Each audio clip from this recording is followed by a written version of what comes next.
Mendengar suara Bun membuat degup jantungku tak beraturan sama sekali. Ah, aku seperti perawan saja yang pertama kali dilamar. Kenapa David tidak bicara terlebih dahulu kalau orang tuanya mau datang ke sini? Setelah menetralkan detak jantung, dengan langkah pendek karena adanya beban abadi pundak, aku memasuki ruang tamu. Assalamualaikum. Kusapa semua orang yang ada di sana. Kedatanganku sepertinya sudah mereka tunggu.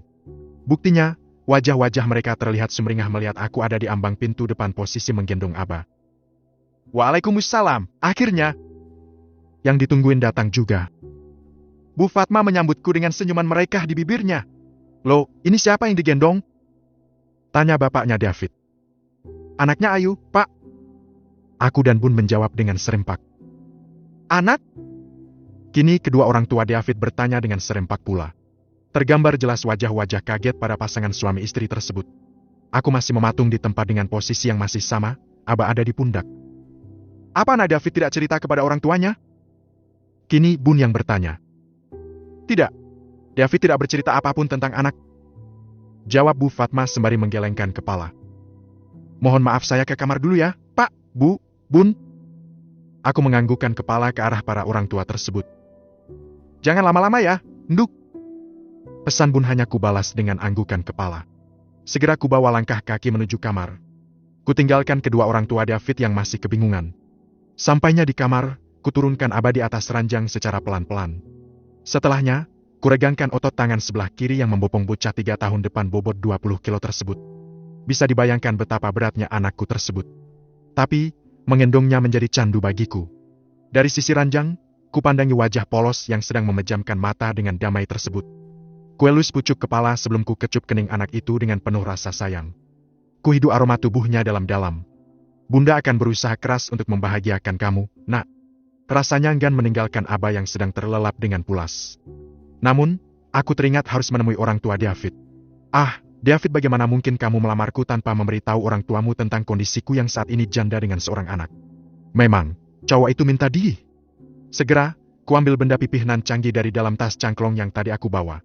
Segera ku ketik pesan untuk David. Fit, orang tuamu melamar aku? Sebuah pesan telah berhasil kukirimkan ke nomor David. Centang 2 abu-abu. Sibuk mungkin. Ah, sebaiknya aku segera turun. Segera aku duduk di samping Bun setelah sampai di ruang tamu. Tentunya, setelah menyalami kedua orang tua David. Ibu dan bapak dari mana?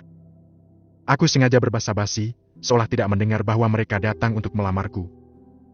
Kami sengaja datang ke sini, Nak Ayu. Bu Fatma tersenyum ke arahku yang kubalas dengan anggukan kepala dan juga senyuman. Nduk, bapak dan ibu Nak David ke sini memiliki tujuan. Beliau berdua ingin menanyakan kamu. Aku mengerutkan kening, memicingkan mata. Aku pura-pura tidak paham dengan apa yang diucapkan oleh Bun. Jadi, begini, Nduk. Kedatangan kami ini mewakili David. Dia tidak berani terus terang padamu. Makanya, dia mengutus bapak dan ibu untuk datang kemari, tepatnya untuk menanyakan sesuatu kepadamu. Maukah Nduk Ayu menikah dengan putra ibu, David? Meskipun tadi sudah mendengarkan lamaran ini, hati ini tetap berdegup kencang. Debarnya kembali tidak normal saat mendengar secara langsung lamaran ibunya David. Aku terdiam tidak langsung menjawab, sebab sedang sibuk mengatur detak jantung yang mendadak lebih cepat dari biasanya. Bagaimana, Nduk? Kamu sudah siap menikah dengan David? Aku masih bergeming mendengar pertanyaan Bun. Monggo diminum, Pak, Bu, silakan dicicipi juga kue buatan Ayu. Sepertinya Bun berusaha memecahkan keheningan di antara kami. Ini kue buatan Ayu. Kelihatannya sangat enak. Pinter kamu, Nduk membuat kue. Bu Fatma terlihat mencomot bolongka hasil eksperimen aku kemarin. Enak banget ini, Nduk. Masya Allah, ternyata kamu selain pintar menata rumah, kamu juga sangat pandai membuat kue. Pasti sangat bersyukur siapapun pria yang berhasil menikahimu. Kamu memang menantu idaman. Bu Fatma memujiku setinggi langit. Aku hanya menanggapinya dengan senyum tipis. Benar ini ya, Pak? Ibu akan sangat bersyukur memiliki menantu sebaik dan sepintar kamu, Nduk. Bu Fatma menoleh ke arah suaminya, seolah sedang meminta persetujuan dari bapaknya David. Pria setengah umur yang kini mengenakan kemeja putih dan peci berwarna hitam itu hanya manggut-manggut merespon ucapan istrinya. Bagaimana keadaan Mbak Yuni saat ini, Bu? Aku teringat tentang kakaknya David yang sedang sakit. Yuni sudah membaik, Nduk. Tinggal pemulihannya. Dia juga nanyain kamu kok sudah lama tidak mampir ke rumah, katanya. Bu Fatma menjelaskan dengan penuh semangat. Maaf belum ada waktu, Bu, saat ini sedang sibuk. Ku jawab sekenanya. Ya, aku dulu sering mampir ke rumah David. Bukan tanpa sebab sering bertandang ke sana, hanya untuk melihat pabrik keripiknya yang sudah berjalan bertahun-tahun. Aku datang ke sana untuk survei dan belajar tentang pengolahannya. Ibu maklum, sekarang sudah berjalan keripiknya. Bu Fatma menatap sekilas sebelum akhirnya menyeruput teh manis bikinan Bun. Alhamdulillah sudah, Bu, tapi pasarnya masih sekitar daerah dekat-dekat sini, Bu. Aku menjawab apa adanya. Syukurlah kalau David bisa memberi manfaat untuk orang lain. Pak Tugiman, bapaknya David nyeletuk. Saya ucapkan terima kasih banyak kepada Bapak dan Ibu karena telah mendidik David menjadi manusia hebat dan sudah memberikan manfaatkan untuk hidup saya. Sekalian saja aku sanjung kedua orang tua itu. Sama-sama, Enduk. Terus sekarang gimana? Setelah kamu merasakan peranan David dalam hidupmu, apakah sanggup menolak lamaran David? Pertanyaan Bu Fatma membuatku membelalakan mata. Apakah mereka melamarku itu karena merasa David berjasa dalam hidupku? Apakah pinangan ini serupa dengan permintaan balas budi? Aku benar-benar tidak mengerti. Bismillah, saya ucapkan terima kasih kepada Bapak dan Ibu sudah melamar saya untuk David. Ini sebuah kehormatan bagi saya janda satu anak. Tapi, mohon maaf, saya sudah menerima pinangan orang lain, tadi. Akhirnya, jawaban itu meluncur dengan mulus dari bibir ini setelah aku mengumpulkan kekuatan untuk menjawab pertanyaan kedua orang tua David. Aku yang sejak tadi menunduk, kini berusaha mendongak, menatap wajah-wajah ketiga orang tua. Kuamati wajah mereka satu persatu. Bun tersenyum lega sepertinya. Bu Fatma berubah keruh rona wajahnya. Pak Tugiman pun tidak dapat menyembunyikan kekecewaannya. Saya mohon maaf, Bu, Pak. Aku harus merendah dan meminta maaf. Setelah menatap wajah Bu Fatma dan Pak Tugiman, aku kembali menunduk. Kamu menolak anakku, Enduk. Padahal, apa kurangnya David selama ini sama kamu? Dia sudah banyak mengajarkan cara berbisnis. Dia sudah mengajari kamu mencari duit sendiri. Tapi, kamu tega menolaknya. Bu Fatma terlihat sangat kecewa dengan jawabanku. Aku yang awalnya menunduk kini kembali mendongak, memberanikan diri menatap Bu Fatma. Mencoba menyelami orang tua yang pernah melahirkan David tersebut. Ternyata selama ini orang yang kukira baik dan lembut itu memiliki dua kepribadian. Memiliki dua sisi yang berbeda. Bu Fatma akan baik, akan lembut, dan akan terlihat welcome ketika kita menguntungkan baginya. Namun, sebaliknya ketika kita membuatnya kecewa, dia tak segan mengeluarkan kata-kata yang pedas. Rasanya aku tidak sanggup hidup dengan mereka. Apa dia pikir selama ini aku tidak bisa cari uang sendiri? Enak saja kalau ngomong. Apa dia pikir anaknya sangat berjasa dalam hidupku? Memang orang tua ini minta disekolahkan mulutnya. Bagaimana bisa aku hidup dengan orang tua modelan mereka? Mereka tidak cocok dengan aku. Sepertinya kebalik. Aku yang tidak cocok dengan mereka. Mohon maaf, ya, Ibu dan Bapak. Saya hendak meluruskan sesuatu yang salah di antara kita. Sebelum saya kenal David, saya sudah punya penghasilan sendiri. Dulu, saya adalah pemilik grosir di Kota Bumi. Dan saat ini pun selain memiliki usaha keripik, saya pun berbisnis online. Bahkan, saya memiliki usaha jual beli tas anyaman. Jadi, kalau Bapak dan Ibu mengira David adalah laki-laki yang paling berjasa dalam hidup saya, itu rasanya lucu.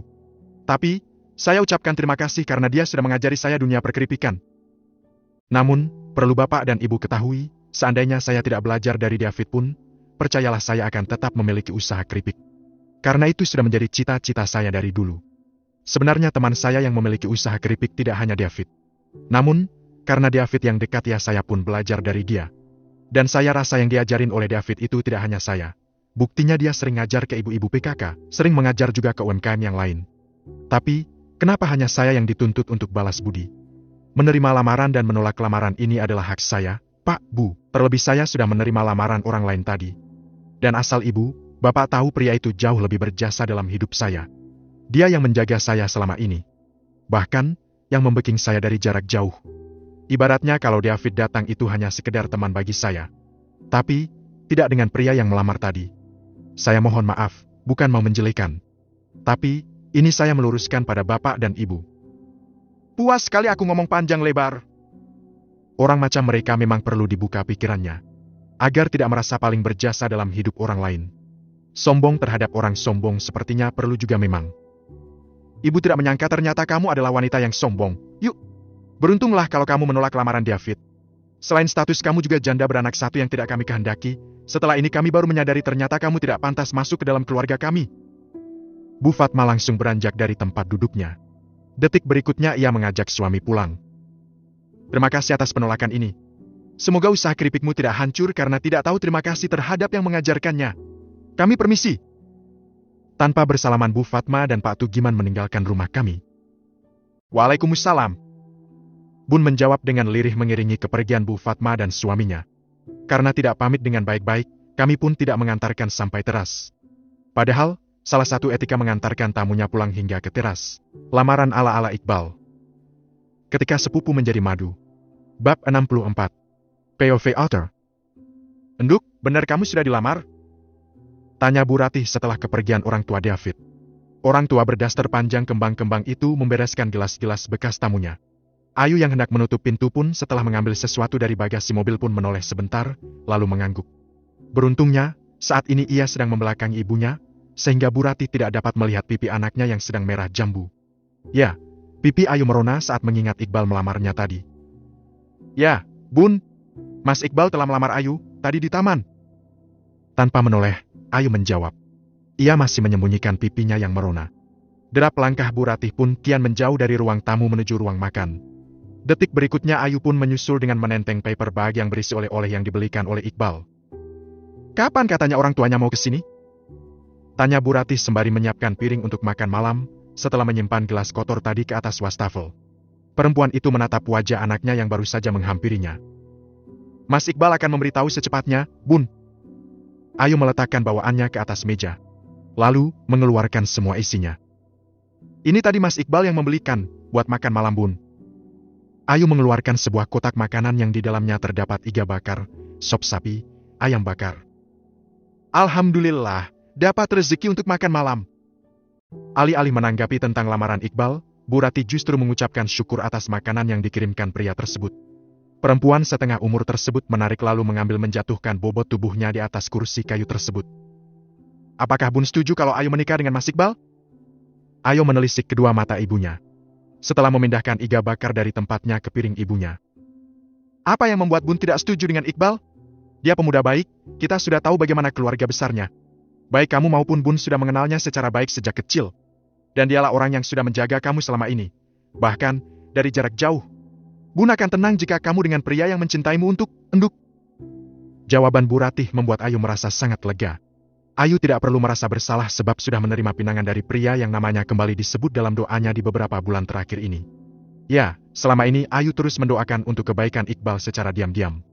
Sebab, hanya itu yang bisa perempuan wajah Ayu itu lakukan untuk membalas semua kebaikan yang telah Iqbal lakukan kepadanya. Makasih ya, Bun. Doakan rumah tangga Ayu kali ini akan jauh lebih baik dari sebelumnya. Ayu mengenggam kedua tangan ibunya. Bu Ratih mengangguk. Sejurus kemudian Ayu merubah posisi duduknya. Ia pun segera mengambil piring, lalu ikut mengambil kuah sop yang ada di depannya. Sebenarnya, perempuan itu juga tadi sudah makan dengan Iqbal, tapi dia tergiur dengan kuah sop sapinya. Bun akan selalu mendoakan semua kebaikan tentang kamu, enduk.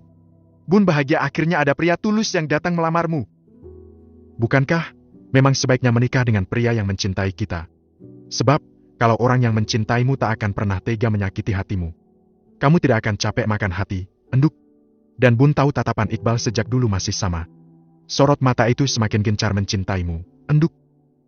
Bun mengelus-ngelus pucuk kepala putrinya seraya berdiri untuk mencuci tangannya ke wastafel. Lalu, bagaimana tadi perasaan Bun saat orang tua David tiba-tiba datang melamar? Ayu pun segera mengalihkan tatapannya, semula ke arah piring kini menoleh ke arah ibunya yang sudah kembali duduk di kursinya. Hati Bun tidak serak sama sekali. Tapi, Bun pun sangat yakin, kamu akan menolak lamaran tersebut.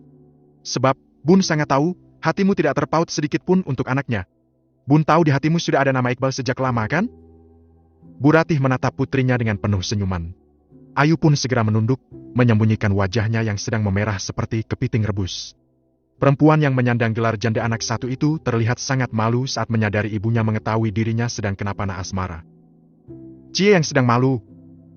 Bu Ratih yang menyadari putrinya yang sedang terserah virus merah jambu pun segera mengodanya. Sudah, Bun mau makan. Lapar. Sejak tadi menahan rasa lapar. Sambung Bu Ratih. Lalu, keduanya makan dalam hening. Ayu sudah berada di atas ranjang, di samping putranya yang terlelap pulas. Perempuan itu memandangi wajah tampan anaknya yang sedang terbuai mimpi sembari tersenyum sendiri. Kan tanpa sebab Ayu tersenyum, sebab ia sedang mengingat saat Iqbal melamarnya tadi. Flashback. Kita jalan, yuk. Satu pesan masuk ke handphone Ayu dari Iqbal. Bagaimana mungkin kita jalan, Mas? Dirimu ada di kota bumi, sedang aku ada di sini, jawaban Ayu asal. Jarak tidak jadi masalah. Ini mumpung weekend, pesan Iqbal membuat Ayu semakin mengernyitkan kening. Tapi, kan kemarin kita baru saja bertemu, Mas. Tidak baik kita sering-sering bertemu, terlebih status kita yang sama-sama duda dan janda. Ayu masih menggunakan logikanya. Ada hal penting yang ingin aku sampaikan. Iqbal memberikan alasan.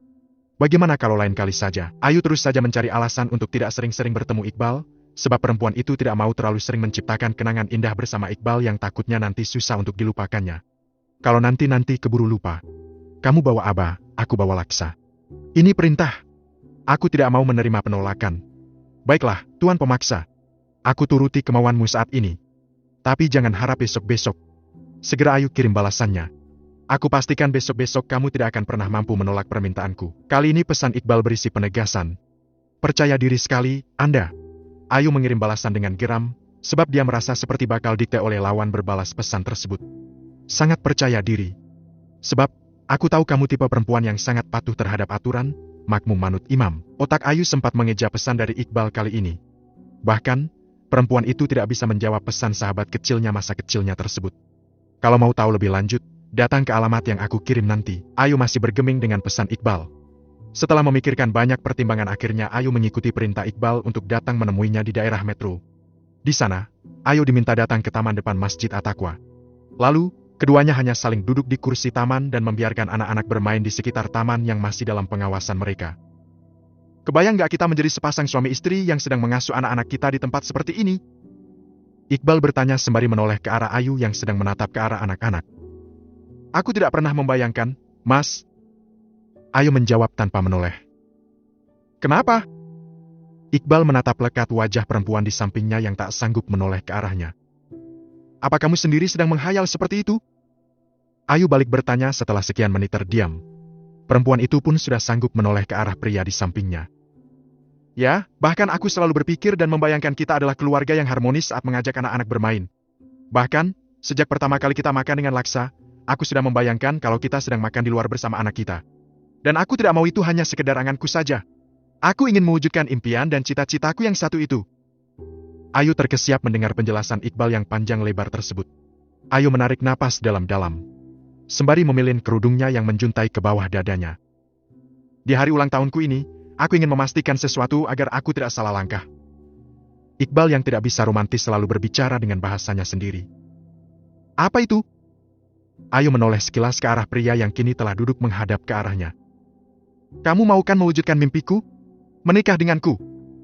Membentuk keluarga yang sakinah seperti mimpiku bersamamu dengan anak-anak itu. Aku ingin mereka merasakan kasih sayang orang tua yang utuh. Meskipun Laksa ada orang tua angkat. Tapi, dia anak sepupumu. Aku juga ingin Aba bisa merasakan kasih sayang seorang ayah, ya, walaupun dia memang punya ayah secara biologis. Tapi, bukankah tidak mungkin Aba akan tinggal bersama Danang? Iqbal terus menatap Ayu yang masih terdiam. Jadi alasan mengajak aku menikah hanya dengan tujuan untuk mengasuh mereka? Ayu ingin mengetes kejujuran Iqbal. Itu alasan kedua. Alasan pertamanya, aku ingin beribadah bersamamu. Menyempurnakan separuh agama bersamamu. Selain itu, aku tidak sanggup melihat kamu terus berjuang sendiri. Aku ingin selalu ada di sisimu yang bisa ikut membersamai dalam setiap langkahmu. Aku ingin menjadi sandaran di saat kamu lelah dan ingin menyerah. Aku ingin menjadi bagian dari setiap memimpimu di dunia maupun di akhirat. Aku ingin menjadi bagian penting dari setiap keberhasilanmu. Iqbal Plong telah mengungkapkan seluruh perasaannya terhadap wanita yang telah lama mencuri hatinya. Ayu semakin menunduk, hatinya menghangat. Pipinya memerah karena terbakar api asmara yang tiba-tiba menyulut setiap darah yang mengaliri tubuhnya. Ayu terpesona dengan cara Iqbal mengungkapkan perasaannya. Maukan menikah denganku, Dek? Iqbal menggeser posisi duduknya, menjauh dari Ayu yang ada di ujung sana. Kenapa harus aku, Mas? Aku yakin banyak perempuan yang kamu ketemu di luar sana yang jauh lebih baik segala-galanya dari aku. Tapi, kenapa harus aku yang tidak memiliki apa-apa? Aku tidak cantik, aku terkadang judes, bahkan tak jarang galak. Dan kamu sudah tahu itu sejak lama, Mas. Tapi, kenapa tetap memilih aku? Seperti kebanyakan perempuan, Ayu pura-pura cuek, dan seakan masih tak percaya. Padahal, hatinya berbunga-bunga mendapatkan lamaran tak resmi dari pria yang dicintainya itu. Karena kamulah satu-satunya perempuan yang telah mencuri hatiku sejak dulu, D. Kamu benar, Di luaran aku sudah menemukan banyak sekali wanita yang jauh lebih baik dari kamu. Tapi, sayangnya mereka tidak ada satupun yang mampu mencuri hatiku. Aku tidak mencari yang cantik, sebab kecantikan akan berubah seiring dengan waktu. Masalah galak dan judes itu menjadi urusanmu. Urusanku adalah mencintaimu yang sejak dulu telah membawa separuh hatiku. Sudah puaskan dengan jawabannya? Sekarang, jawab pertanyaan masmu ini. Maukan menikah denganku? Beri aku waktu, Mas. Ayu masih pura-pura. Aku hanya mau memberimu waktu setengah menit dari sekarang. Iqbal memaksa, Ayu mendelik setelahnya. Kenapa mepet? Ayu melemparkan pandangan ke arah anak-anak yang sedang bermain mobil-mobilan remote di depan sana. Karena aku sudah tidak ingin memberikan toleransi waktu lagi. Aku menginginkan keputusan dengan cepat. Secepat aku ingin menghalalkanmu. Iqbal sukses membuat pipi Ayu merona. Baiklah, aku terima lamaran ala-alamu ini, Mas. Semoga kita bisa menyempurnakan separuh agama, dan semua kita bisa sama-sama menuju jalan Allah dalam bingkai rumah tangga yang diridhai Allah. Kalau begitu kapan Mas pengacara akan datang ke rumah menemui Bun? Kini Ayu yang menantang Iqbal. Terima kasih banyak sudah memberikan kado terindah di hari ulang tahunku ini. Tunggu aku secepatnya datang bersama ayah. Katakan sama Bun kalau aku sudah tidak sabar ingin menjadi menantunya. Setelah lamaran ala-ala Iqbal dijawab, mereka pun pergi untuk makan sebagai bentuk perayaan diterimanya lamaran sekaligus hadiah untuk ulang tahun Iqbal. Biasanya yang ulang tahun yang ditraktir, kali ini terbalik. Iqbal yang mentraktir tamu undangannya. Bab ke-65. Ketika sepupu menjadi madu. Bab 65. POV Author. Bu tidak rela diperlakukan seperti ini, Pak. Tidak rela. Ayu sudah berlalu kurang ajar terhadap kita. Di dalam mobil, Bu Fatma merutuki perbuatan Ayu yang telah menolak lamaran mereka secara mentah-mentah. Tidak hanya ibu, bapak pun tidak dapat menerima penolakan ini. Sebuah penghinaan ini, ada manusia yang berani menolak lamaran kita. Padahal, kita datang ke sana secara baik-baik. Tapi, perlakuan mereka sangat menyakitkan. Pak Tugiman mencengkeram sering mobil kuat-kuat sebagai bentuk pelampiasan amarahnya. Kita tidak bisa dibeginikan, Pak. Harus ada yang dibayar atas penolakan ini. Sudah tersusun sebuah rencana di otak Bu Fatma. Ibu benar. Bapak juga pikir begitu. Kita perlu memberikan sesuatu yang bisa membuat anak itu mengerti sopan santun. Penolakan Ayu membuat orang tua David meradang. Sepasang suami istri itu terus saja mengomel sepanjang jalan. Mereka tidak berhenti mengoreksi Ayu hingga tanpa terasa mobil mereka memasuki pekarangan rumah cat hijau milik mereka. Bagaimana, Ayah? Ibu, aku maukan menerima lamaran kita? David yang baru saja kembali dari gudang segera menanyai orang tuanya saat mereka sudah bertemu di ruang tamu. Ibu sakit, David. Ibu sakit diperlakukan tidak sopan oleh Ayu. Lei, Ayu menolakmu, Lei. Bu Fatma memukul-mukul dadanya dengan napas yang tersengal-sengal. Dadanya naik turun saat mengingat bagaimana perempuan muda tadi menolak lamaran mereka. David terdiam. Tatapannya lurus ke depan. Pikirannya migawang. Otaknya berusaha mencerna apa yang orang tuanya katakan. Hatinya pun terasa sakit mendengar penolakan Ayu. Dia pikir, kedekatannya dengan Ayu selama ini mampu meluluhkan hati wanita itu. Tapi, nyatanya itu hanya angan David semata. David tidak begitu mengenal Ayu, sehingga tidak bisa mengetahui bahwa Ayu tidak pernah menaruh perasaan sama sekali terhadapnya meskipun mereka dekat dan akrab. Apa alasan Ayu menolak kita, Pak? Setelah dia sudah dilamar seseorang. Bu Fatma mencebikkan bibirnya. Maksud hati merendahkan Ayu. Bagai disambar petir di siang bolong. Tubuh David membeku di tempatnya. Hatinya tersayat ketika mendengar Ayu telah dilamar orang lain. Ah, itu mah menurut bapak itu hanya alasan. Memangnya, bisa wanita menerima lamaran pria tanpa diketahui orang tuanya? Enggak kan? Itu yang akal-akalan Ayu saja untuk menolak kita. David tidak lagi konsentrasi mendengar percakapan kedua orang tuanya. Fokusnya saat ini tertuju Iqbal. Pasti, Iqbal itu yang telah melamar Ayu. Sial, sial! David mengumpat di dalam hati. Hingga tanpa sadar tangannya pun mengepal kuat-kuat, lalu detik berikutnya ia meninju sofa sekuat tenaga bersamaan dengan rahangnya mengeras. Tenang, Lei, bukan hanya kamu yang marah. Bapak dan ibu pun sangat kecewa dan marah padanya. Kita akan melakukan sesuatu untuk menebus semua luka di hati kita. Bu Fatma mengelus-elus pundak anaknya yang duduk di sebelahnya tersebut. Di kota bumi. Pekatnya malam semakin terasa memeluk bumi, saat Iqbal menapakkan kakinya di lantai bagasi rumahnya. Pria berkacamata yang telah melamar Ayu secara pribadi itu baru pulang ke rumah, setelah mengantarkan Laksa ke rumah orang tua angkatnya dan nongkrong sejenak bersama teman-teman klub goesnya. Selamat ulang tahun, Mas. Semoga panjang umur, sukses terus dan sehat selalu. Tercapai segala apa yang diinginkan di tahun ini. Ucap Angel setelah membukakan pintu untuk Iqbal. Wajah pria itu tampaknya terkesiap mendapatkan mantan istrinya di depan pintu.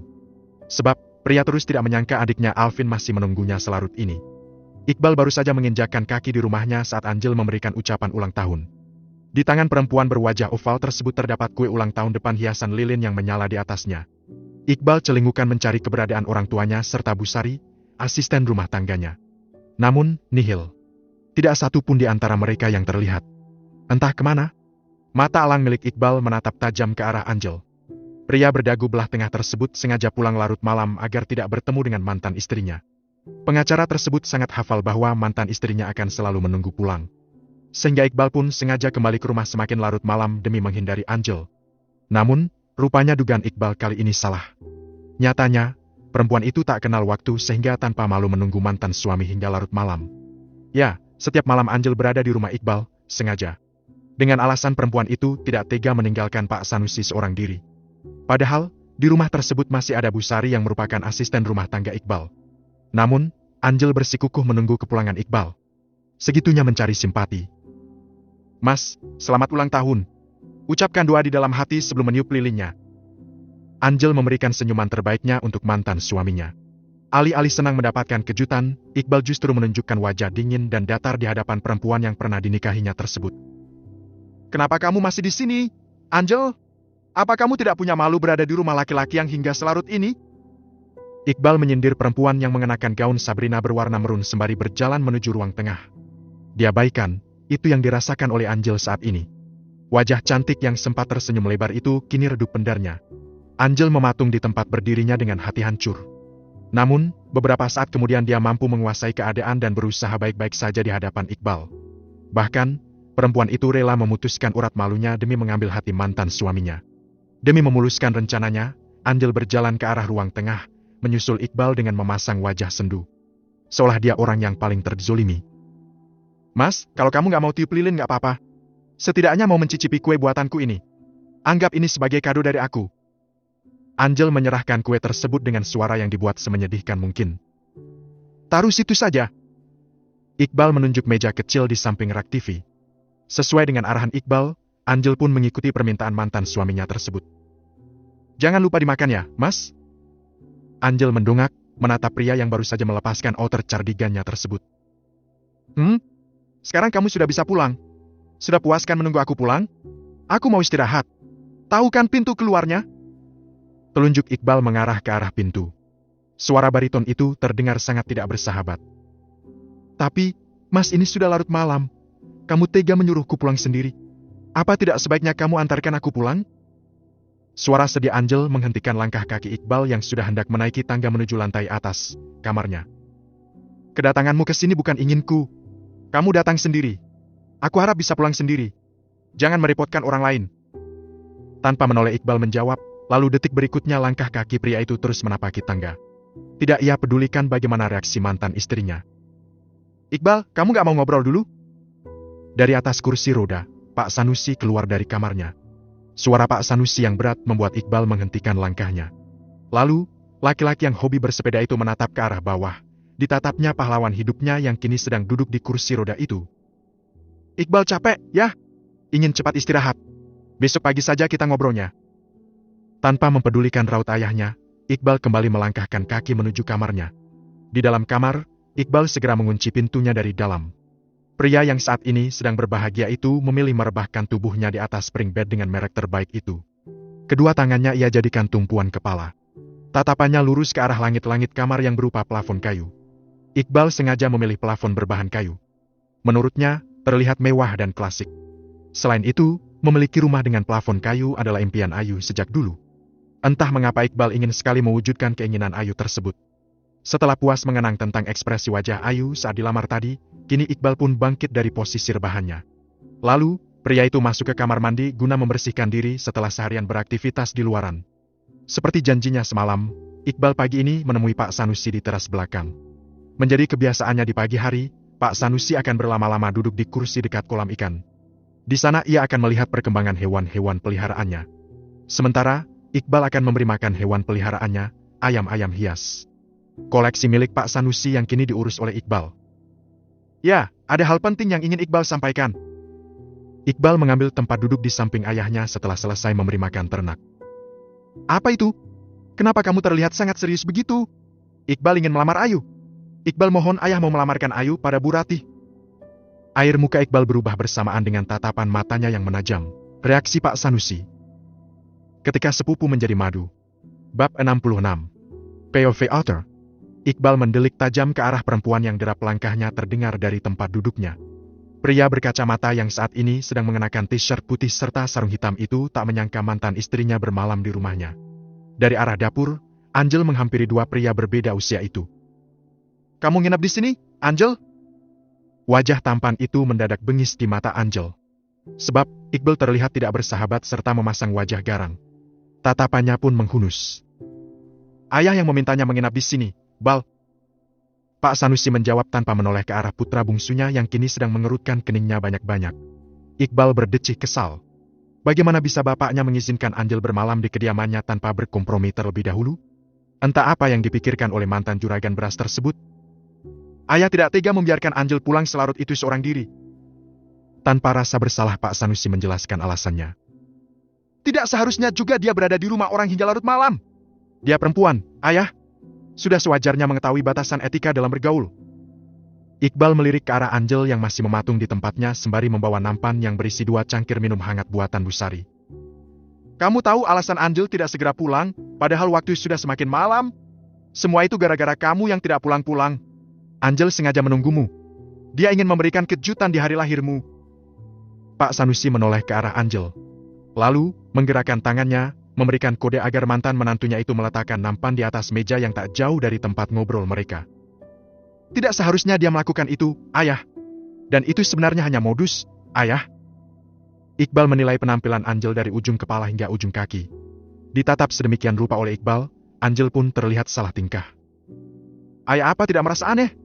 Bagaimana mungkin seorang perempuan yang hanya menginap semalam, tapi bisa berganti baju? Terlihat jelas kalau semua itu sudah dipersiapkan. Ini bukan sebuah kebetulan. Angel memang sudah merencanakan untuk bermalam di sini. Buktinya membawa ganti baju. Padahal, di sini sudah tidak ada sehelai baju pun milik Angel setelah kami berpisah. Iqbal menatap Pak Sanusi.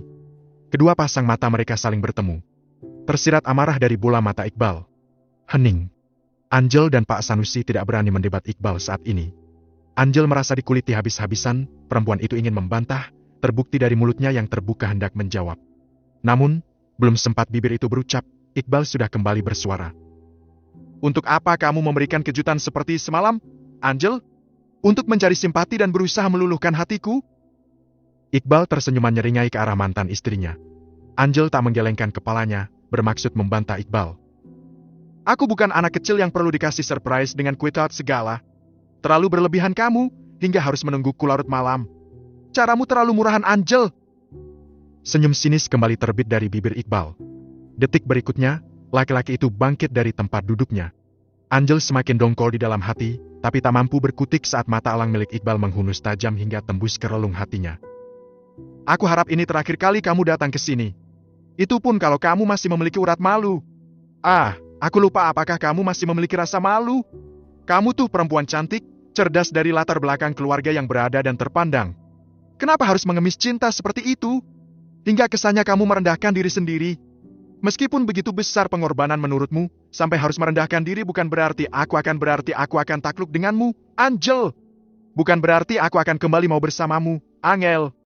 Sudah cukup pengorbananku selama ini. Sudah cukup harga diriku selama ini kamu injak-injak. Suami Bu Sari akan mengantarkan kamu pulang. Dan jangan pernah kembali ke sini. Iqbal membawa langkahnya pergi dari teras belakang. Enduk, saat ini kamu bisa pulang dulu. Turuti apa kata Iqbal. Agar suasana tidak semakin keruh. Tapi, kamu harus ingat ada ayah yang mendukung. Kamu hanya perlu bersabar sedikit saja. Jangan menyerah. Mungkin, saat ini Iqbal sedang capek sehingga ia abai terhadap kamu. Ayah yakin suatu saat ia akan luluh dengan semua pengorbananmu. Ayah ada di belakangmu. Ayah mendukungmu untuk kembali rujuk, Enduk. Pak Sanusi membesarkan hati mantan menantunya tersebut saat melihat punggung Iqbal yang semakin menjauh pergi. Gak apa-apa, ya. Mungkin kesalahan Angel terlalu terbesar di mata Mas Iqbal, sehingga sudah tidak ada pintu maaf baginya. Angel kembali memainkan perannya. Perempuan itu memasang wajah sedih. Sesedih mungkin, ia pun menunduk. Suaranya bergetar. Enggak, Enduk. Ayah yakin suatu saat Iqbal akan menerima kamu kembali. Saat ini Iqbal mungkin belum bisa menerima kamu. Ingat, hasil tidak akan pernah mengkhianati usaha. Pak Sanusi membesarkan hati Angel. Angel tersenyum di dalam hati sebab merasa sudah mendapat dukungan penuh dari mantan mertuanya. Angel merasa sudah menggenggam hati Pak Sanusi. Terima kasih ayah. Mungkin, Angel tidak dapat mewujudkan cita-cita ayah untuk kembali rujuk dengan Mas Iqbal. Maafkan Angel, ya, kalau pada akhirnya tidak bisa menjadi menantu ayah lagi seperti harapan ayah selama ini. Perempuan bermuka dua itu sangat pandai berakting untuk mencari simpati mertuanya. Percayakan semua ini pada ayah, Nduk. Berikan ayah waktu untuk membuka pikiran Iqbal. Pak Sanusi menarik napas dalam-dalam. Tapi, bagaimana kalau masih Mas Iqbal tetap tidak membuka hatinya untuk Angel, ayah? Bagaimana kalau ternyata sudah ada perempuan lain di hati Mas Iqbal, ayah? Lagi, Angel mencari dukungan dari bapaknya Iqbal, sekaligus ingin mengetahui apa yang akan dilakukan pria setengah umur itu saat mengetahui anaknya sudah memiliki perempuan lain. Ayah tidak akan menyetujuinya, karena ayah lebih bahagia kalau Iqbal kembali padamu daripada memulai dengan yang baru. Belum tentu yang baru itu lebih baik juga daripada kamu, Enduk. Kamu tenang saja soal itu. Ayah mendukung niat baikmu, Enduk. Angel terdiam. Namun, di dalam benaknya dia tersenyum penuh kemenangan. Teruslah mencari simpati ke mantan mertuamu, Angel. Buktinya, hanya dengan dijaga saja dia sudah baik sekali. Selain itu, bapaknya adalah gerbang utama untuk mendapatkan hati Iqbal kembali. Teruslah berjuang hingga berhasil, Angel. Angel pun pamit masuk ke kamar tamu kembali. Dia ingin bersiap-siap pulang. Menuruti permintaan Iqbal dan Pak Sanusi. Ayah, kapan siap mengantarkan Iqbal ke rumah Ayu? Di atas meja makan, usai sarapan Iqbal kembali membahas tentang rencana lamarannya. Pak Sanusi yang baru saja meneguk air putih pun segera menoleh ke arah anaknya dengan membulatkan bola matanya. Sampai kapanpun ayah tidak akan mau mengantarkan kamu ke rumah Ayu. Pak Sanusi menjawab setelah sekian menit terdiam. Pria paruh baya itu pun menatap ke arah Bu Sari yang sedang membersihkan kompor listrik di dapur tersebut. Antara ruang makan dan dapur memang tidak bersekat. Iqbal mangut-mangut mendengar jawaban Pak Sanusi sudah Iqbal duga sebelumnya. Baiklah, kalau itu maunya ayah. Tapi, perlu ayah ketahui Iqbal akan tetap melamar Ayu meskipun tanpa restu ayah. Dengan tenang Iqbal menjawab pertanyaan ayahnya. Dada Pak Sanusi kembang kempis mendengar jawaban anak bungsunya tersebut. Laki-laki itu pun menatap tajam ke arah Iqbal yang dengan santainya mengambil ayam goreng buatan Bu Sari untuk digado dengan sambal kacang meskipun sudah selesai sarapan. Kamu sudah merasa hebat, sehingga tidak mempedulikan restu orang tuamu lagi, Iqbal? Suara Pak Sanusi membuat Iqbal mendongakkan, menatap wajah ayahnya yang terlihat sangar meskipun sudah sepuh. Iqbal pun segera menyudahi acara mengadu ayam gorengnya. Satu lembar tisu ia ambil dari tempatnya. Lalu, digunakan untuk mengelap tangannya yang belepotan sebelum dicuci dengan air. Sebelumnya kan Iqbal sudah minta restu sama ayah, tapi ayah tidak memberikan. Dan Iqbal ini laki-laki tanpa wali bisa menikah. Jadi, kalau ayah memang tidak menyetujui ya sudah. Iqbal pun sudah ngomong sebelumnya. Bukan secara tiba-tiba Iqbal melamar dan menikah begitu saja dengan Ayu. Kalau memang ayah tidak merestui pun tak apa. Tapi, mohon ayah tidak mempersulit keinginan Iqbal untuk menikahi Ayu.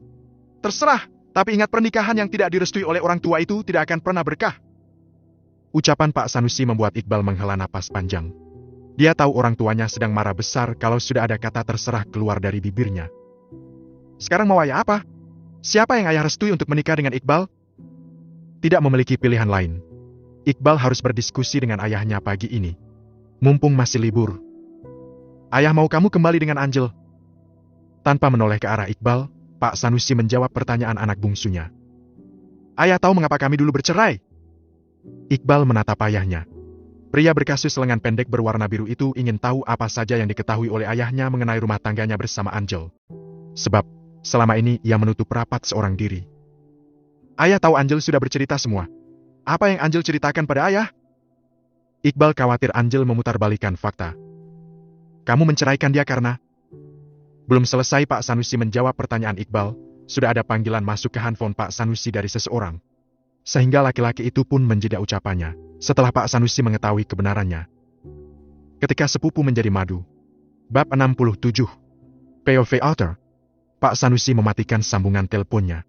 Setelah menyetujui izin keponakannya yang ingin akan menebang pohon sengon milik Pak Sanusi yang sudah menjulang tinggi. Sangat mengkhawatirkan bila sedang hujan disertai angin. Takut-takut pohon tersebut menimpa rumah keponakannya yang tidak terlalu jauh jaraknya dengan batang sengon tersebut. Sehingga anak adiknya itu pun meminta izin untuk menebangnya agar tidak roboh ke arah rumah keponakannya tersebut. Angel sudah mengakui semuanya. Dia juga sudah minta maaf sama ayah. Angel mengaku salah telah menyia-nyiakan kamu, menelantarkan kamu. Saat ini ia ingin memperbaiki semuanya. Ingin menjadi istri yang lebih baik lagi. Jadi, ayah harap kamu memberikan kesempatan kedua pada Angel. Pak Sanusi menatap wajah anaknya kembali. Anak bungsunya yang sejak tadi setia menunggunya mengangkat telepon. Ayah yakin akan memberikan kesempatan kedua pada Angel? Padahal, bisa jadi ayah akan sangat tidak menyukai setelah tahu apa yang sebenarnya terjadi di antara kami. Dengan tenang Iqbal mengatakan itu. Pria yang sejak tadi hanya diam menunggu ayahnya selesai menelpon itu kini sedang menatap ke arah jam bulat yang menempel cantik pada dinding di hadapannya. Tapi, ekor matanya dapat menangkap wajah Pak Sanusi yang terlihat kaget. Namun, detik berikutnya Pak Sanusi berusaha menguasai keadaan. Yakin? Sangat yakin. Ayah memberikan kesempatan kedua pada Angel. Toh, belum tentu Ayu itu lebih baik dari Angel. Ayah tidak habis pikir dengan pola pikir kamu, Iqbal. Kamu rela menjauhi Angel demi Ayu yang sombong dan songong itu. Apa yang kamu lihat dari seorang Ayu? Ngapain kamu mau menikah dengan perempuan yang pernah mencoreng nama baik keluarga kita? Ayu itu belagu. Perempuan yatim yang tidak memiliki apa-apa, tapi sanggup menolak lamaran kamu. Dan gobloknya lagi kamu mau kembali padanya. Apa kamu tidak jijik memungut sampah yang telah dibuang, Iqbal? Pak Sanusi menatap tajam ke arah anaknya yang sedang menunduk ke arah lantai. Melihat semut yang sedang berjalan beriringan menuju melintas di bawah kakinya. Iqbal mendongak, menatap wajah ayahnya yang terlihat bangga telah merendahkan Ayu. Iqbal tersenyum tipis kemudian. Sebab, pria pemilik rahang tegas itu sudah menduga ayahnya akan menjawab seperti itu. Karena Pak Sanusi tidak tahu pasti apa yang menyebabkan Ayu menolak lamaran Iqbal pada waktu itu. Angel masih jauh lebih baik daripada Ayu. Angel anak orang kaya tapi masih memiliki sopan santun. Dia tidak pernah merasa sombong. Angel hanya punya satu kesalahan. Mengabaikan kamu dan tidak mempedulikan kamu. Namun, ayah masih bisa memaklumi karena waktu itu kalian tidak salah mencintai. Tapi, percayalah Angel saat ini sangat mencintai kamu. Iqbal, bukankah sebaiknya kita menikah dengan perempuan yang mencintai kita? Ayah yakin kamu akan bahagia bila kembali pada Angel. Dia mencintaimu dengan tulus. Satu lagi, kamu tidak akan bisa seperti ini bila tanpa bantuan orang tuanya. Pak Sanusi mengingatkan anaknya akan jadi seorang lain di dalam hidupnya. Lagi-lagi Iqbal hanya menanggapi dengan seulas senyum. Dia maklum bila ayahnya menjawab demikian, sebab benar-benar tidak mengetahui apa yang telah terjadi. Angel tidak sebaik yang ayah kira. Dan Ayu tidak seburuk seperti yang ayah sangka. Ayah tidak tahu pasti alasan Ayu menolak Iqbal waktu itu. Jadi, tidak bisa mengetahui betapa hancurnya perasaan Ayu saat itu. Tangan Iqbal memainkan tisu yang telah dilumatkan. Sementara, matanya sesekali menatap orang tua tunggalnya tersebut. Ayah sudah tahu semuanya tentang Angel. Tentang alasan kalian bercerai, tapi ayah tidak mempermasalahkan itu. Apapun alasannya itu sudah menjadi masa lalu. Saat ini ayah melihat Angel yang sudah berubah. Angel sudah bersungguh-sungguh.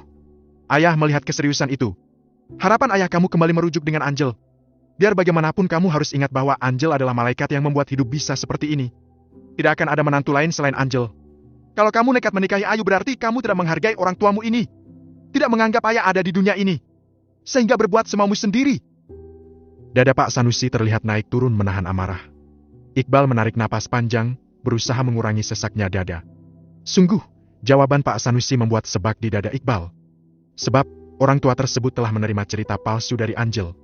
Sehingga tidak mau mendengarkan dulu penjelasan anaknya. Memang, semua itu adalah kesalahan Iqbal yang sejak awal tidak mengatakan dengan jujur pada Pak Sanusi. Seharusnya ia bercerita alasan mengapa ia harus bercerai dengan Angel. Sehingga tidak akan menimbulkan kesalahpahaman seperti ini. Dulu, pada Pak Sanusi Iqbal hanya mengatakan sudah tidak cocok lagi dengan Angel. Dan saat itu Pak Sanusi tidak banyak tanya. Sehingga Iqbal pun tidak perlu menjelaskan secara terperinci. Iqbal memang sejak dulu tidak pernah mengobrol tentang masalah rumah tangga terhadap orang-orang terdekat. Sehingga semua tampak baik-baik saja. Bukankah Alvin, sahabat Iqbal yang merangkap menjadi kakak iparnya pun kaget dan syok saat Iqbal menyerahkan adiknya kembali kepadanya. Semua itu terjadi karena dia tidak pernah tahu apa yang sebenarnya terjadi pada Angel dan Iqbal. Hubungan Angel dan Iqbal terlihat baik-baik saja di depan keluarga besarnya. Semua itu karena Iqbal yang terlalu pandai menyembunyikan aib rumah tangganya. Tersebab semua ia pendam seorang diri. Tidak hanya Alvin, Pak Sanusi pun tidak tahu urusan rumah tangga Iqbal. Sebab sewaktu bersama Angel, Iqbal tinggal terpisah dengan Pak Sanusi. Mereka dibelikan rumah oleh orang tua Angel. Setiap bertemu dengan Pak Sanusi, Iqbal pun tidak pernah bercerita bagaimana rumah tangganya. Ketidakjujuran Iqbal rupanya telah dimanfaatkan oleh Angel. Mantan istrinya itu tahu bahwa Pak Sanusi tidak begitu paham apa alasan mereka bercerai, sehingga Angel pun segera memberikan keterangan palsu. Dan membuat seolah kesalahannya tidak terlalu fatal dan masih bisa dimaafkan. Ayah pasti akan menyesal telah mengatakan itu semuanya. Apa yang diceritakan Angel itu hanya secuil dari permasalahan kami. Ayah, lebih parah dari itu. Bahkan, dengan terang-terangan Angel telah menginjak-injak harga diri Iqbal. Sepanjang pernikahan, 2 tahun. Iqbal menjeda ucapannya. Pak Sanusi mengerutkan keningnya sebanyak-banyaknya seraya menatap kedua netra Iqbal dengan lekat. Apa maksud kamu? Otak Pak Sanusi sudah berusaha keras mencerna apa yang disampaikan oleh Iqbal. Wajah yang tadi tampak garang kini mulai sedikit melunak. Pria itu tidak paham apa yang dimaksud oleh anaknya, sehingga berusaha keras mencerna ucapan Iqbal. Namun, sayangnya laki-laki setengah umur itu tak mampu memahami kata-kata anak bungsunya tersebut. Iqbal tersenyum tipis. Lalu, menarik napas panjang. Memejamkan mata sejenak sebelum akhirnya menjelaskan semua kepada orang tuanya. Masih balas budi sepertinya sudah cukup. Iqbal sudah membayarnya dengan lunas. 2 tahun menjadi tumbal untuk keluarga Angel. Merasa pernikahan kami karena sebagai balas budi hingga Angel lupa dengan tanggung jawabnya sebagai seorang suami. Ayah. Bukan lupa. Tapi, sengaja melupakan. Bukan, lebih tepatnya memang tidak mau melaksanakan tugas dan tanggung jawab sebagai seorang istri. Kami menikah itu hanya sekedar status di mata masyarakat. Ayah, boleh percaya atau tidak, nyatanya Iqbal sampai detik ini masih perjaka. Dengan malu akhirnya Iqbal mengungkapkan statusnya yang masih perjaka setelah memastikan Bu Sari tidak mendengarnya. Ya, sebelum jujur tentang hal itu, Iqbal sudah memastikan Bu Sari tidak ada di area dapur. Perempuan yang telah lama mengabdikan diri pada Iqbal tersebut sedang ke depan setelah mendengar teriakan tukang sayur. Mendengar pengakuan anaknya, Pak Sanusi cenggo beberapa saat. Laki-laki itu tak sanggup berkata-kata sekian menit lamanya. Di dalam pikiran Pak Sanusi timbul pertanyaan. Bagaimana bisa Iqbal masih perjaka, padahal sudah 2 tahun menikah? Apa Iqbal tidak normal? Seandainya normal bagaimana bisa menahan selama itu? Sedang, aku saja di waktu muda akan uring-uringan bila 1 minggu tidak mendapatkan jatah dari istri. Ini bagaimana bisa selama 2 tahun menahan diri? Batin Pak Sanusi berisik sendiri. Untuk memastikan, Pak Sanusi pun langsung memberondong anaknya seputar masalah itu. Kamu masih perjaka? 2 tahun menikah masih perjaka? Apa kamu tidak normal, Iqbal?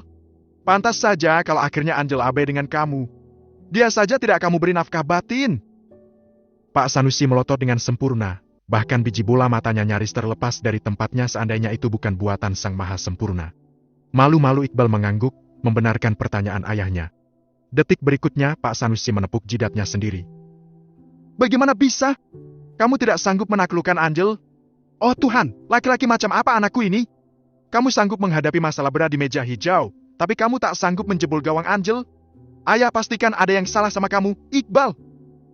Lagi-lagi Pak Sanusi menuduh tanpa tahu kebenarannya. Wajah Iqbal telah memerah karena menahan malu telah dituduh yang macam-macam oleh bapaknya.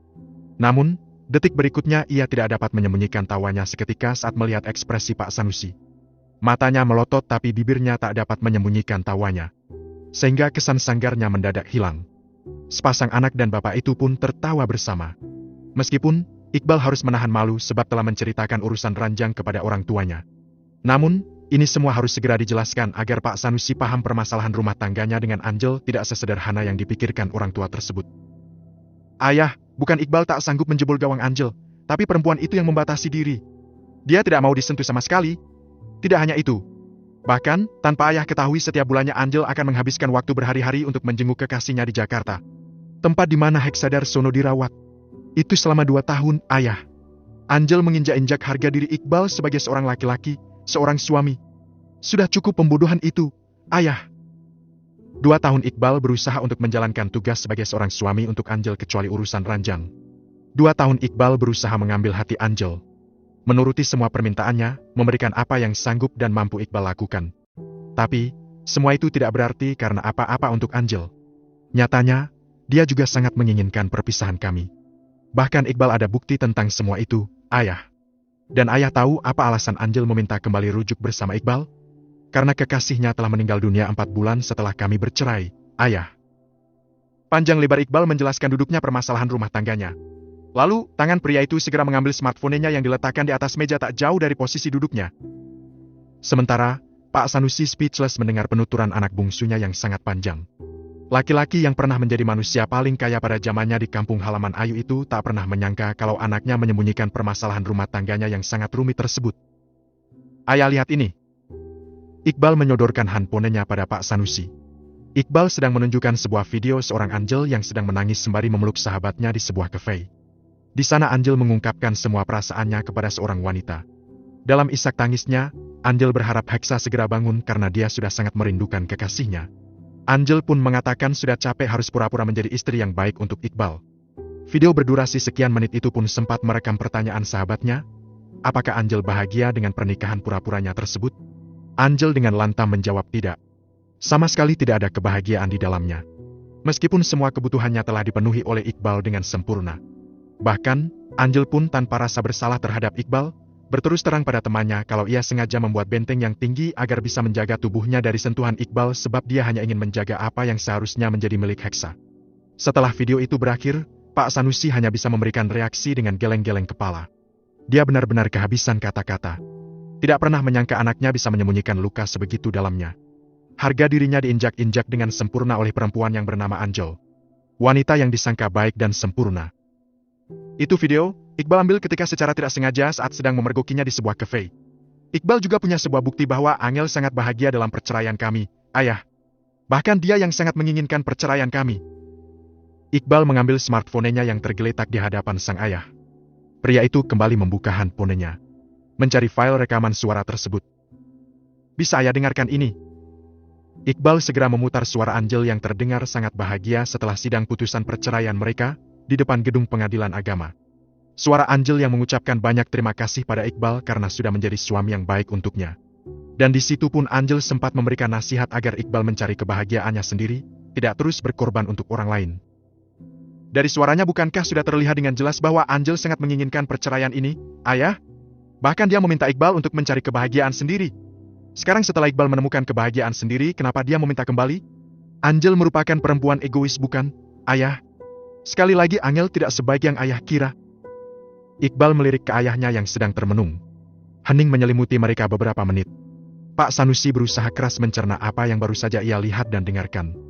Setelah sekian menit sibuk dengan pikiran masing-masing, akhirnya Pak Sanusi pun kembali bersuara. Benarkah apa yang kamu katakan semua ini, Iqbal? Entah apa yang dipikirkan bapaknya Iqbal sehingga masih belum yakin dengan apa yang dilihat dan didengarkan oleh telinganya sendiri. Masih kurang bukti apa lagi Pak Sanusi? Apa menurut ayah, Iqbal mengarang cerita? Apa menurut ayah, Iqbal membuat video itu pura-pura? Iqbal tidak mengerti mengapa ayahnya tidak bisa percaya begitu saja dengan semua bukti yang ada. Pak Sanusi terdiam sembari membuang muka ke sembarang arah. Dia tak bisa mendapatkan jawaban yang tepat atas pertanyaan anaknya tersebut. Sebenarnya, di lubuk hatinya Pak Sanusi mulai mempercayai apa yang dijabarkan oleh anaknya setelah merenung beberapa saat. Tapi, laki-laki setengah umur itu berusaha menjaga gengsinya. Pura-pura tidak bisa mempercayai begitu saja ucapan anaknya. Mungkin apa yang kamu katakan benar. Tapi, ayah tidak bisa serta-merta menyetujui kamu dengan Ayu. Pak Sanusi menekan kalimat terakhirnya. Iqbal mengernyitkan keningnya. Tatapan matanya mengisyaratkan tanda tanya. Sorot matanya seolah sedang bertanya kenapa lagi, ayah? Ayah tak suka dengan perempuan songong itu. Pak Sanusi seolah paham dengan pertanyaan Iqbal melalui sorot mata itu. Ayu menolak lamaran kita karena terpaksa, ayah. Saat itu dia tak memiliki pilihan lain selain menolak pinangan Iqbal. Sebab, Ayu tertekan dengan semua orang yang menekannya. Perlu ayah ketahui alasan Ayu merantau ke Pulau Jawa itu untuk melupakan Iqbal. Sebenarnya, dalam diam kami sama-sama menyimpan perasaan sejak SMA, tapi karena permintaan Biratna dan juga ibunya, Ayu terpaksa menolak lamaran kita. Dia lakukan itu bukan karena tidak cinta, bukan? Tapi, karena dia tidak tega menyakiti hati Rinjani yang telah Iqbal tolak mentah-mentah. Ia hanya tak mau persaudaraan mereka terputus hanya gara-gara lelaki. Lagi-lagi Iqbal menoleh ke arah bapaknya. Ia ingin tahu bagaimana reaksi Pak Sanusi kaki ini. Pak Sanusi kembali terdiam. Lalu, diam-diam naik ke atas kursi roda yang ada di sampingnya. Setelahnya berlalu meninggalkan ruang makan tersebut. Iqbal hanya bisa menatap punggung ayahnya yang semakin menjauh. Pria itu tidak tahu apa yang ada di pikiran bapaknya saat ini. Iqbal paham betul bagaimana sikap Pak Sanusi yang susah ditebak. Terkadang diamnya Pak Sanusi tak selalu sebuah kata iya. Kadang juga sebuah penolakan. Laki-laki berkacamata dengan tahi lala di atas bibir itu segera mengotak-ngatik smartphone-nya. Dicarinya kontak Ayu. Selanjutnya, pengacara itu menghubungi wanita yang selalu membuat jantungnya berdebar kuat saat di dekatnya. Assalamualaikum, Dek. Sapa Iqbal setelah mereka tersambung. Waalaikumsalam, Mas. Tumben telepon sepagi ini. Ada kabar apa? Di rumahnya, Ayu yang baru saja menyuapi Abah menerima telepon sembari memangku buah hatinya tersebut. Iya, kangen dengan Abah. Iqbal terkekeh tipis di ujung. Ayu pun ikut tertawa kecil. Menertawakan kebohongan Iqbal. Mengenalnya sejak remaja membuat Ayu paham betul bagaimana pria yang saat ini menjadi lawan bicaranya. Sayang, ditanyakan Om Iqbal. Mau ngomong gak? Ayu mengajak ngobrol anaknya yang ada dalam pangkuannya. Gak mau. Abah mau main. Bocah itu pun turun dari pangkuan ibunya. Ayu melepaskan anaknya dengan pandangan yang sulit diartikan. Lalu, mereka kembali hening. Ada kabar yang ingin aku sampaikan. Dua orang itu berbicara dengan kalimat yang sama dalam waktu yang berbarengan pula. Kamu duluan. Iqbal dan Ayu pun kembali mengucapkan kata yang sama secara serempak. Hingga keduanya tertawa bersama. Kamu duluan saja, Mas. Ayu mempersilakan setelah tawanya reda. Nanti malam aku akan datang melamar kamu. Tapi, seandainya tidak bersama ayah pun tidak apa-apa, ya? Iqbal menyampaikan kemungkinan terburuknya. Khawatir Pak Sanusi tetap tidak bisa menerima Ayu.